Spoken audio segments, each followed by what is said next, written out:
नमस्कार, स्वागत है आपका विद्या ज़ोन यूट्यूब चैनल पर। अगर हम यहाँ पर इस क्लास की बात करें तो इस क्लास में हम बात करने वाले हैं रीट प्री 2025 के लिए 30 डेज लक्ष्य भेदी एमसीक्यू बैच विज्ञान लेवल 2 की यहाँ पर बात कर रहे हैं। और जैसा कि आपको सामने लिखा दिखाई दे रहा है, पात्रता लेनी है तो बस ये कर लो। बिल्कुल ही सटीक लाइन है। इसका मतलब यह है कि आरबीएससी और एनसीईआरटी के अगर आप अभ्यास कर लेते हो उनसे बने महत्वपूर्ण प्रश्नों का, तो आपकी पात्रता से आपको कोई नहीं वंचित कर सकता। आज का हमारा टॉपिक है पादपों में जनन, और ये राजस्थान बोर्ड की जो बुक्स है उस पे बनी क्लास है। बिल्कुल सीधे सीधे ये प्रश्न हैं वो एग्जाम में आपको देखने को मिलते हैं, और इससे आपका डबल फायदा है। एक तो एमसीक्यूज है तो आपको प्रैक्टिस हो जाएगी, और इसी के साथ आपका टॉपिक रिवाइज भी हो जाएगा। तो आपको इस क्लास को पूरी शिद्दत के साथ देखना है, कंप्लीट क्लास को देखना है और अपनी तैयारी को परखना है। बाकी आपको कुछ नहीं करना। बिना किसी देरी के पहला प्रश्न आपकी स्क्रीन पर आ रहा है। सजीव अपनी जाति का अस्तित्व बनाए रखने के लिए क्या करते हैं? सजीव अपनी जाति का अस्तित्व बनाए रखने के लिए क्या बनाए रखते हैं? अस्तित्व। अस्तित्व बनाए रखने के लिए कौन सी प्रक्रिया अपनाते हैं? अपने समान संतति पैदा करता है। बिल्कुल सही बात है। जनन करता है, तो वो सजीवों को द्वारा अपने समान संतति पैदा करना ही क्या कहलाता है? जनन कहलाता है। तो यहाँ पर बिल्कुल करेक्ट हो जाएगा सी ऑप्शन। देखो, यहाँ से उद्देश्य ये है इस क्लास का कि आपको पूरे टॉपिक के रिवीजन के साथ साथ एमसीक्यू की प्रैक्टिस करवाई जाए। और कुछ प्रश्न होंगे ऐसे भी हैं इसमें शामिल जो पूछे गए हैं एग्जाम्स में, और बाकी ज़्यादातर प्रश्न यहाँ पर आपको इम्पोर्टेंट रूप से देखने को अवश्य मिलेंगे। अगला प्रश्न देखिएगा आपकी स्क्रीन पर। बिना किसी देरी के अपन फटाफट से इस क्लास को कंप्लीट करते हैं, आपका समय ज़्यादा नहीं लेंगे। पादपों में जनन की विधि और विधियां हैं। पादपों में जनन किन किन विधियों के द्वारा हो सकता है? कायिक जनन के द्वारा हो सकता है, अनिषेक जनन, लैंगिक व अलैंगिक जनन, उपयुक्त सभी। तो बिल्कुल यहाँ पर बात करें तो पादपों में जनन तो इन सभी तरीकों से हो सकता है। कायिक जनन का मतलब है कि बीज के अतिरिक्त बीज के अतिरिक्त अन्य भाग जैसे पत्ती, जैसे तना, जैसे कलिका, और किसी भाग से अगर नया पादप बनता है बीज के अलावा, तो वो सारे के सारे क्या है? कायिक के अंतर्गत आते हैं। अनिषेक जनन का मतलब है बिना निषेचन के जनन। बिना निषेचन बिना निषेचन ही नया पादप तैयार हो जाता है। ऐसा किसमें होता है? आपने केले में देखा होगा। अगला देखो, लैंगिक और अलैंगिक जनन। तो ये तो दोनों ही विधियां कवर कर रहे हैं यहाँ पर, लैंगिक जनन और अलैंगिक जनन की। तो बिल्कुल यहाँ पर उपयुक्त सभी बिल्कुल करेक्ट हो जाएगा। जनन की विधियां कौन कौन सी? सारी हैं जनन की विधियां। अगला देखो, निम्न में से असत्य कथन है। असत्य कथन कौन सा है? आलू में खांचों में कुछ उभरी हुई संरचनाएं होती हैं जिन्हें आंखें कहते हैं। आलू की आंख आपने सुना होगा, ये आलू की आंख है, बिल्कुल सही बात है। आलू की आंखों से नए पादप अंकुरित होते हैं, बिल्कुल सही है। आलू में कायिक जनन पाया जाता है, ये भी सही है। कायिक जनन से बनने वाले पौधे अपने पैतृक से बिल्कुल भिन्न गुणों वाले होते हैं। तो जी ये बात आपकी बिल्कुल गलत है। ये बात क्या है? बिल्कुल आपके यहाँ पर गलत है। ये पेन को क्या हो गया? तो ये बात बिल्कुल गलत है। यहाँ पर क्या होगा? ये बिल्कुल भिन्न नहीं होते हैं, बिल्कुल क्या होते हैं? समान होते हैं, बिल्कुल पैतृक के समान होते हैं। कायिक जनन के द्वारा जो भी नए पादप बनेंगे वो पैतृक से बिल्कुल समान गुणों वाले होंगे। ये आपको ध्यान में रखना है। कायिक जनन से बनने वाले पौधे क्या होते हैं? समान गुणों वाले होते हैं। तो डी ऑप्शन आपका यहाँ पर उत्तर होगा, असत्य है ये। अगला प्रश्न, यहाँ पर देखो क्लास की खास बात ये कि पांचवा ऑप्शन भी आपको दिया गया अनुत्तरित, तो ये भी आप ध्यान में रखें। निम्न में से किस में कायिक जनन होता है? आलू, घास, प्याज, अरबी, अदरक, चमेली, और उपयुक्त सभी। तो इन सभी के अंदर कायिक जनन पाया जाता है, यानी कि कायिक जनन के द्वारा इसमें नए पादप विकसित होते हैं। आलू के अंदर, घास के अंदर, प्याज के अंदर, अरबी, अदरक, चमेली, ये सब है वो कायिक जनन वाले हैं। तो ये नाम सारे एक साथ दे क्यों दिए, ये आपको याद होने चाहिए। क्या होना चाहिए, याद होने चाहिए कि इनमें कायिक जनन होता है। अगर परीक्षा में प्रश्न आ जाता है कि कायिक जनन नहीं होता है तो इनमें से आपको कोई नाम जरूर देखने को मिलेगा, क्योंकि प्रश्न भी आपको इसी आधार पर पूछा जाएगा। अगला प्रश्न देखो, निम्न में से कौन सा सही सुमेलित नहीं है। सही सुमेलित नहीं है वो ढूंढना है। कौन सा सही सुमेलित नहीं है देखिए जरा। ब्रायोफिल्म, पत्ती, यानी कि ब्रायोफिल्म में जनन किसके द्वारा होता है, पत्ती के द्वारा होता है। पत्ती से नया पादप बनता है। पत्ती से क्या बनता है, नया पादप बनता है। कैक्टस में तना है, डहेलिया में जड़ें हैं, बिल्कुल सही है। और गुलाब में बीज, तो गुलाब में बीज द्वारा जनन नहीं होता है। गुलाब में कौन सा जनन होता है, कायिक जनन होता है गुलाब के अंदर भी। कौन सा, कायिक जनन, जो बीज के अतिरिक्त अन्य किसी भाग से होता है वो कायिक जनन होता है। तो डी ऑप्शन यहां पर बिल्कुल करेक्ट आंसर हो जाएगा, गुलाब। आगे बढ़ते हैं, कायिक जनन से बनने वाले पौधे अपने पैतृक के समान गुणों वाले होते हैं। ये हमने अभी बात की कि जो कायिक जनन के द्वारा बनते हैं वो अपने पैतृक के बिल्कुल क्या होते हैं, समान गुणों वाले होते हैं। और ये क्या कहलाते हैं, आंखें, आंखें किस में पाई जाती हैं, आलू में पाई जाती हैं। कलोन, कलम, कलम जो कली का, काटी गई कली या कली का है वो कलम कहलाती है। भ्रूण ये आपके बीज के अंदर होता है। तो यहां पर क्लोन की बात करें तो क्लोन बिल्कुल करेक्ट होगा। जो क्या होते हैं, कायिक जनन के द्वारा उत्पन्न नए पौधे होते हैं बिल्कुल पैतृक के समान गुणों वाले, वो क्या कहलाते हैं, क्लोन कहलाते हैं। फोटोकॉपी क्या कहलाते हैं, क्लोन कहलाते हैं। आगे बढ़ते हैं, अगला देखो, कायिक जनन के लाभ हैं। कायिक जनन के क्या लाभ हैं बताइए। इससे पादप कम समय में विकसित हो जाते हैं, बिल्कुल सही बात है। इससे पादप से फूल और फल कम अवधि में प्राप्त होते हैं, ये भी बिल्कुल सही है। इसमें नवीन पादप एक ही जनक से प्राप्त होते हैं तथा इससे आनुवंशिकी समरूप पौधे उगते हैं जिससे पैतृक लक्षण संरक्षित रहते हैं। तो नवीन पादप है वो एक ही जनक से प्राप्त होते हैं कायिक जनन में, तो ये भी बिल्कुल सही है। और इससे आनुवंशिकी समरूप पौधे होते हैं। कायिक जनन से बनने वाले क्लोन कहलाते हैं, अभी हमने बात की, तो समरूप होंगे जिससे पैतृक लक्षण है संरक्षित रहते हैं, यानी कि जो पिता है या जनक है उसके समान इसमें लक्षण रहते हैं। तो उपयुक्त तो सभी बिल्कुल करेक्ट आंसर होगा, डी ऑप्शन। आगे बढ़े, अगला प्रश्न, अलैंगिक जनन के संदर्भ में सही कथन नहीं है। कौन सा कथन सही नहीं है, इस विधि में नए जीव की उत्पत्ति दो जनकों से होती है। अलैंगिक जनन, अलैंगिक जनन के संदर्भ में सही नहीं है पूछा है। तो इस विधि में नए जीव की उत्पत्ति दो जनकों से होती है। दो जनक किसमें चाहिए, दो जनक चाहिए लैंगिक जनन में। लैंगिक जनन में दो जनक चाहिए, जो एक तो क्या होगा, एक के पास क्या होगा, पुंकेसर होगा, और एक के पास क्या होगा, स्त्री केसर होगा। तो जनक क्या होंगे, दो होंगे। इस विधि में युग्मकों का संलयन नहीं होता है, तो अलैंगिक जनन में युग्मकों का संलयन नहीं होता है, बिल्कुल सही है। इसमें कोशिकाओं के गुणसूत्रों की संख्या समान रहती है, बिल्कुल सही है। उपयुक्त में से कोई नहीं। तो बी और सी तो सही है, लेकिन कौन सा सही नहीं है, ए ऑप्शन सही नहीं है। दो जनक नहीं, एक ही जनक की आवश्यकता होती है।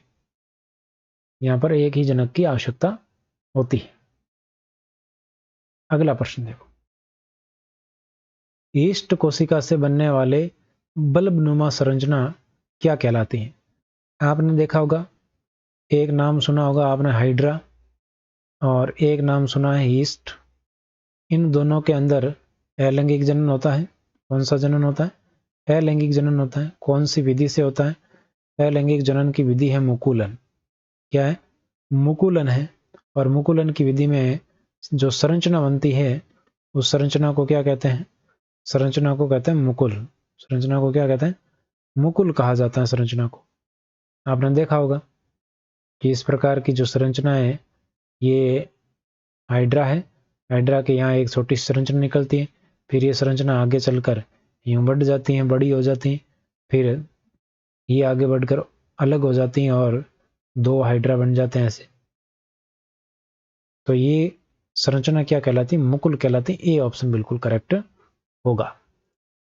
अगला प्रश्न देखिए, अगला प्रश्न आपके सामने है, स्पाइरोगायरा में अलैंगिक जनन किस विधि से होता है? स्पाइरोगायरा आपने देखा होगा, इस प्रकार का एक शैवाल होता है स्पाइरोगायरा, ठीक है। फिर ये क्या होता है, दो भागों में टूट जाता है, दो भागों में टूट जाता है, और ये दोनों भाग क्या है, नया जीव बन जाता है। क्या बन जाता है? नया जीव बन जाता है। ये आपने देखा होगा, एनसीईआरटी और आरबीएससी दोनों की किताबों में ये दे रखा है। तो ये क्या है? स्पाइरोगायरा है।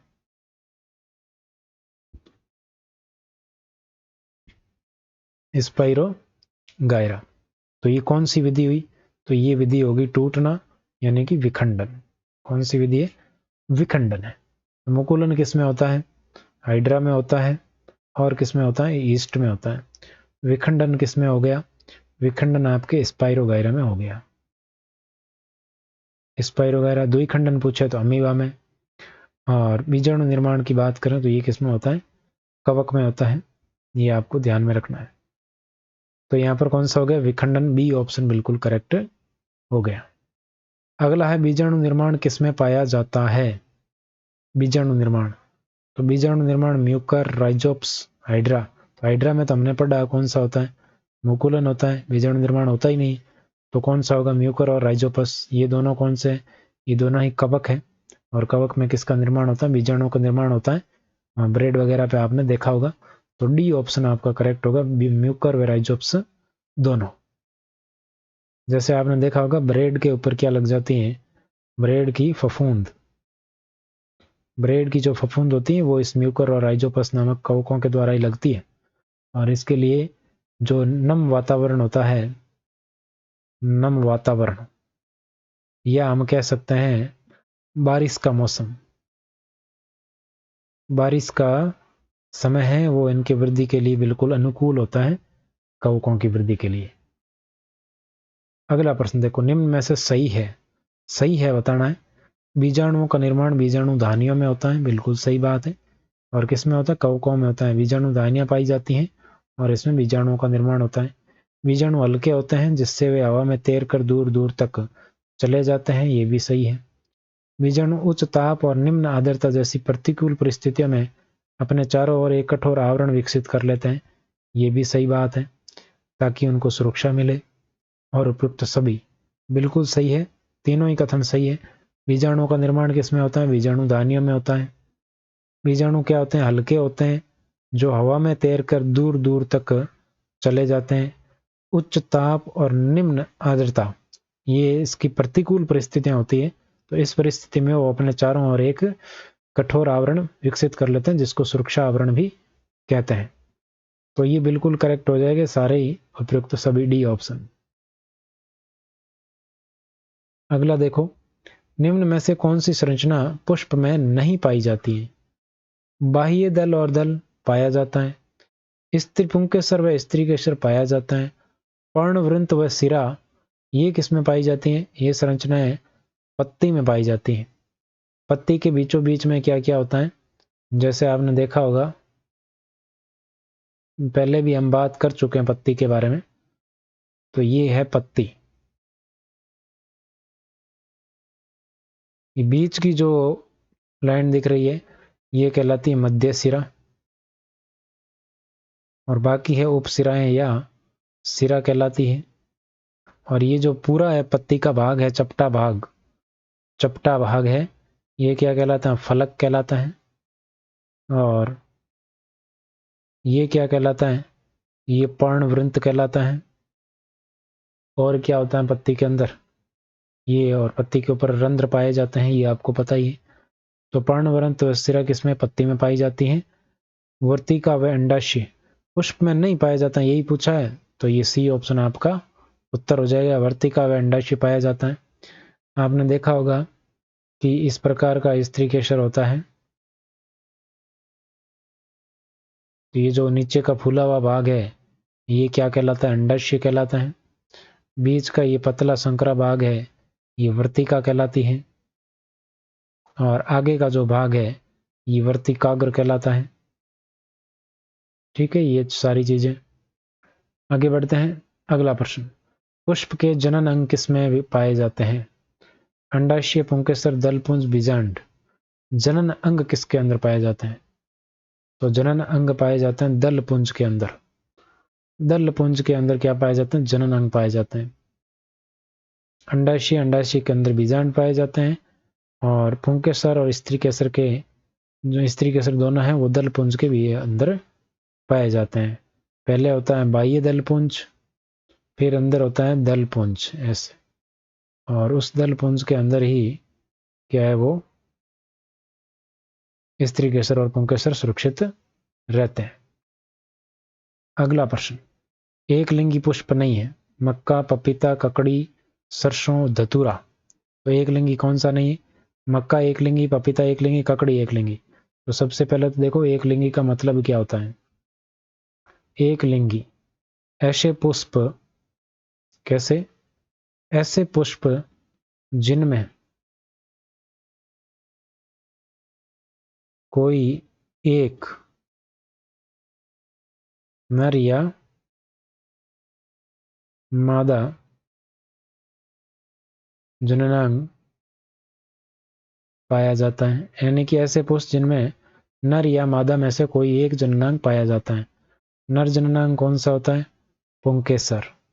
और मादा कौन सा होता है? मादा होता है स्त्री केसर। तो जिन पुष्पों के अंदर मादा स्त्री केसर या पुंकेसर में से कोई एक होता है, वो एक लिंगी कहलाते हैं। अगर ये दोनों हो तो वो कौन से हो जाते हैं? द्विलिंगी हो जाते हैं, जिसमें क्या हो, पुंकेसर भी हो और स्त्री केसर दोनों हो। वो क्या कहलाता है? द्विलिंगी कहलाते हैं। तो सरसों और धतूरा है, ये द्विलिंगी होते हैं। बाकी क्या है? एक लिंगी है। मक्का, पपीता, ककड़ी ये एक लिंगी है। अगला प्रश्न देखो, मादा युग्मक अंड का निर्माण कहाँ होता है? मादा युग्मक अंड का निर्माण परागकोश में। तो परागकोश में पराग कण बनते हैं। क्या बनते हैं? पराग कण। अंडाशय में किसका निर्माण होता है? अंड का निर्माण होता है। नर केंद्रक भी किसमें बनता है? नर केंद्रक बनते हैं पराग नलिका में।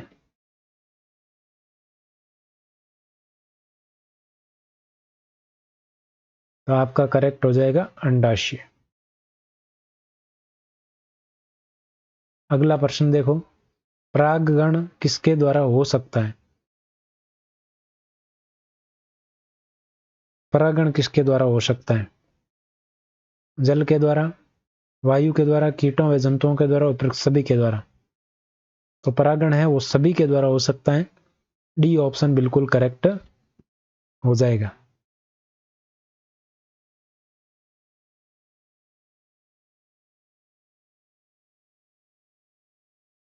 आगे बढ़ते हैं। अगला प्रश्न देखो, किसी भी माध्यम से पराग कणों का परागकोश से पुष्प के वर्तिकाग्र पर पहुंचना क्या कहलाता है? परागकोश से पुष्प के वर्तिकाग्र तक पहुंचना स्वपरागण कहलाता है। क्या? संलयन, निषेचन, परागण। क्या कहलाता है? परागण कहलाता है। स्वपरागण का मतलब है कि एक ही पुष्प के अंदर स्त्री केसर व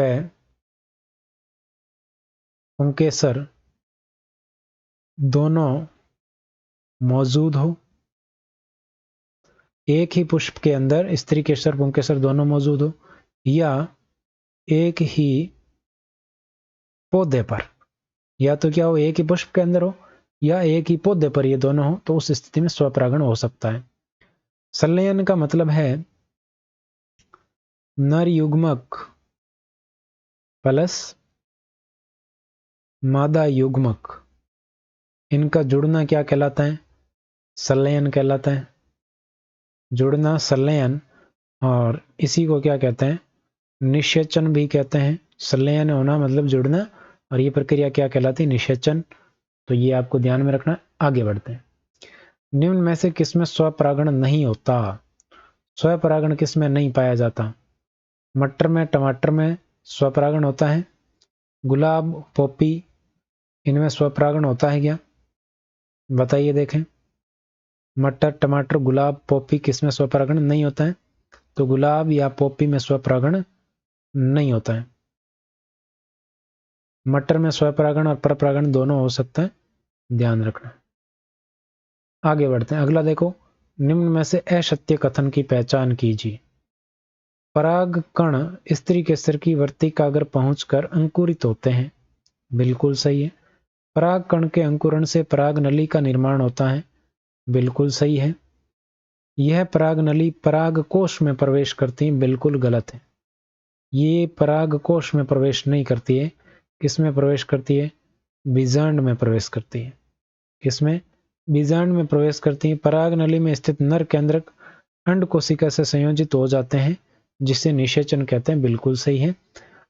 आपने देखा होगा कि इस प्रकार का जो अंडाशय होता है, तो इसमें आपने इस प्रकार की संरचना देखी होगी। ये पराग नली है, वो इस प्रकार से यहाँ पर निर्मित होती है और इस प्रकार यहाँ पर मिल जाती है अंड कोशिका से। तो ये प्रक्रिया आपके क्या है? निषेचन कहलाती है। तो ये पराग कोश में प्रवेश नहीं करती, ये बीजांड के अंदर प्रवेश करती है। सी ऑप्शन बिल्कुल करेक्ट होगा। अगला प्रश्न देखो, निषेचन के बाद निर्माण होता है। निषेचन के बाद किसका निर्माण होता है? तो निषेचन में दो युग्मक मिल रहे हैं। एक होता है नर युग्मक जो कि अगुणित होता है, और इसके साथ कौन मिलता है? मादा युग्मक मिलता है, और वो भी क्या होता है? अगुणित होता है। दोनों मिलकर क्या हो जाएंगे? 2n हो जाएंगे, और इस 2n संरचना को बोलते हैं युग्मनज। क्या बोलते हैं? युग्मनज बोलते हैं, जो कि द्विगुणित होता है।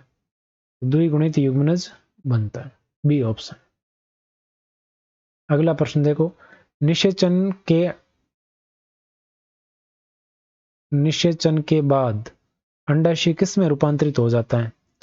अंडाशय किस में रूपांतरित हो जाता है, बताइए जरा। निषेचन के बाद अंड कोशिका में, बिल्कुल नहीं। बीज, बीज किससे बनता है? बीज बनता है बीजांड से, ठीक है। फल किससे बनता है? अंडाशय से, ठीक है। तो आपका उत्तर हो जाएगा सी ऑप्शन, फल में निर्मित हो जाता है। अंडाशय से क्या निर्मित होता है? फल। अगला है, एंजियोस्पर्म में भ्रूणपोष होता है। एंजियोस्पर्म के अंदर भ्रूणपोष किस प्रकार का होता है? इंपॉर्टेंट लगा के इसको ध्यान में रखना। भ्रूणपोष होता है एंजियोस्पर्म के अंदर, तो भ्रूणपोष है वो त्रिगुणित होता है। भ्रूणपोष कैसा होता है? त्रिगुणित संरचना होती है, ध्यान रखना, एंजियोस्पर्म के अंदर। आगे बढ़ते हैं, अगला देखो, बीजांड से विकसित बीज में पाया जाता है। बीजांड से विकसित बीज में क्या पाया जाता है? भ्रूण, बीज, अंड, प्रांकुर। तो उसके अंदर भ्रूण पाया जाता है, विकसित, विकासशील या विकसित होता हुआ। विकसित होता हुआ भ्रूण पाया जाता है बीज के अंदर। आगे बढ़ते हैं, अगला प्रश्न निम्न में से सही नहीं है। सबसे बड़ा पुष्प रेफ्लिशिया, कौन सा है? रेफ्लिशिया। सबसे छोटा पुष्प वुल्फिया। सबसे बड़ा बीज लोडोइसिया। सबसे छोटा बीज सेव का। तो बताइए यहां पर कौन सा आपका उत्तर होगा? कौन सा उत्तर होगा, देखें जल्दी बताइए।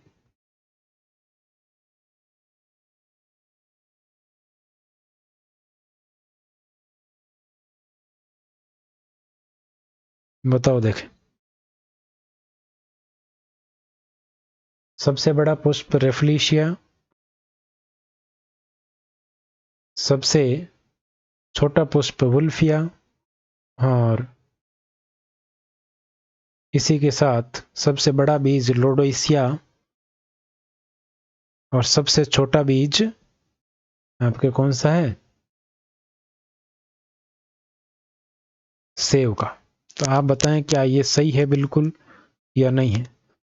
तो ये बिल्कुल आपके इसमें वुल्फिया, लोडोइसिया, ये रेफ्लिशिया सब कुछ सही है, लेकिन आपने देखा होगा सेव है, उसके अंदर जो बीज होते हैं वो सबसे छोटा बीज नहीं है। सेव वाला क्या है? सबसे छोटे बीज की अगर बात करें तो ये होता है ऑर्किड का। किसका होता है? ऑर्किड का बीज है, वो सबसे छोटा होता है। ये आपको ध्यान में रखना है, ठीक है। ये सेव है, ये तो आए अनिषेक फलन द्वारा होता है, असत्य फल होता है। इसमें तो पुष्पासन द्वारा निर्मित होता है ये सेव तो। तो डी ऑप्शन आपका बिल्कुल करेक्ट हो जाएगा। अगला है अंडाशय के अतिरिक्त पुष्प के अन्य भाग जैसे पुष्पासन, बाह्य दल आदि से बनने वाले फल क्या कहलाते हैं? तो ऐसे फल असत्य फल या आभासी फल कहलाते हैं। ए और बी दोनों बिल्कुल आपका करेक्ट हो जाएगा। अंडाशय फल में बदलता है ये हमें पता है कि सबसे पहले क्या होता है, निषेचन की प्रक्रिया होती है। निषेचन के बाद दो चीजें हमारे पास होती हैं, एक होता है अंडाशय और एक होता है बीजांड। तो आपको पता होगा कि अंडाशय है उससे क्या बनता है, फल बनता है, और बीजांड से क्या बनता है, बीज बनता है। अब अंडाशय के अतिरिक्त किसी भाग से अगर फल बन जाए तो वो असत्य या आभासी फल कहलाता है। और ये पूछा हुआ प्रश्न है कि असत्य और आभासी फल, उस समय ऑप्शन में सेब था, तो सेब और नाशपाती दोनों ही ये पुष्पासन द्वारा निर्मित होते हैं। ये आपको ध्यान में रखना है, असत्य फल है ये। और जो अंडाशय से बनते हैं वो सत्य फल कहलाते हैं। निम्न में से कौन सा आभासी फल है? क्या आ गया? आम है, वो सत्य फल है, आभासी नहीं। सेब और नाशपाती है, ये आभासी फल होते हैं, अभी मैंने बताया। डी ऑप्शन बिल्कुल आपका करेक्ट उत्तर होगा। अगला प्रश्न देखो, बिना निषेचन के अंडाशय सीधा फल में परिवर्तित होना क्या कहलाता है? बिना निषेचन के ही, देखो वहां पर तो क्या हो रहा था, अंडाशय फल में बदल नहीं रहा था, अंडाशय फल में बदल नहीं रहा था पिछले प्रश्नों के अंदर। तो अब क्या, बिना निषेचन ही नहीं हो और उससे पहले ही अंडाशय है वो फल बना दे, तो ये प्रक्रिया अनिषेक जनन कहलाती है। क्या कहलाती? अनिषेक जनन। अनिषेक जनन कहलाती है। और इस प्रकार के जो फल होते हैं, इन फलों के अंदर बीज नहीं होते हैं, बीज नहीं होते हैं। जैसे जैसे आपने नाम सुना होगा केला, देखा खाया भी होगा। इसी प्रकार एक नाम सुना होगा अंगूर, इनके अंदर बीज नहीं पाए जाते हैं, ये ध्यान रखना। अगला प्रश्न, निम्न में से सही सुमेलित है सरल फल, आम और गेहूं। सरल फल का क्या मतलब होता है कि अंडाशय से केवल एक ही फल बने। अंडाशय से क्या बने? केवल एक फल, केवल एक फल बने तो वो सरल फल कहलाता है। बीज रहित फल केला और अंगूर बिल्कुल सही है। संग्रहित फल सहतूत और कटहल। संग्रहित फल का मतलब होता है एक संपूर्ण पुष्प क्रम है, वो समस्त पुष्प फल निर्माण में फल निर्मित कर लेते हैं। संग्रहित फल का क्या मतलब है? पुष्प क्रम था, उसके सभी पुष्प किस में बदल जाए? फल में। पुष्प क्रम के सभी पुष्प है वो फल में बदल जाए तो वो प्रक्रिया संग्रहित फल कहलाती। ऐसा किसमें होता है? सहतूत और कटहल में होता है। एक और होता है पुंज फल। कौन सा? पुंज फल। पुंज फल क्या होता है? जब एक बहुअंडपी पुष्प के वियुक्तांडपी अंडाशय से अलग अलग फल बने लेकिन वो समूह में रहे। ये किससे बनते हैं? वियुक्ता अंडपी, वियुक्त अंडपी अंडाशय से बनने वाले फल हैं, वो क्या कहलाते हैं? पुंज फल कहलाते हैं। जैसे इसका उदाहरण देखो तो स्ट्रॉबेरी। स्ट्रॉबेरी फल तो अलग अलग होते हैं लेकिन वो गुच्छे के रूप में होते हैं, तो ये वियुक्त अंडपी अंडाशय से बनते हैं स्ट्रॉबेरी। तो यहाँ पर आपका सही सुमे लेते हैं, सारे ही सही सुमे लेते हैं, डी ऑप्शन उत्तर हो जाएगा। और ये इस क्लास का है अंतिम प्रश्न। निम्न में से पुंज फल का उदाहरण है? आम सरल फल है एक, आम तो क्या है? सरल फल है। इसी प्रकार स्ट्रॉबेरी की बात करें तो ये एक पुंज फल है। शहतूत की बात करें तो ये एक संग्रहित फल है। और वुल्फिया, ये हमने अभी बात की थी, सबसे छोटा पुष्प है। वुल्फिया क्या है? सबसे छोटा पुष्प। सबसे छोटा पुष्प क्या है? वुल्फिया। तो यहाँ पर आपका बी ऑप्शन बिल्कुल करेक्ट हो जाएगा। क्लास कैसी लगी कमेंट करके जरूर बताइएगा। ऐसी क्लासेस और क्लासेस के लिए चैनल को सब्सक्राइब, लाइक, शेयर की जरूर कीजिएगा। टेलीग्राम पर नहीं जुड़े हैं तो लिंक आपके सामने है, जुड़ सकते हैं और डिस्क्रिप्शन में भी लिंक आपको मिल जाएगा। आज के लिए बस इतना ही, मिलते हैं नेक्स्ट क्लास में। Thank you very much.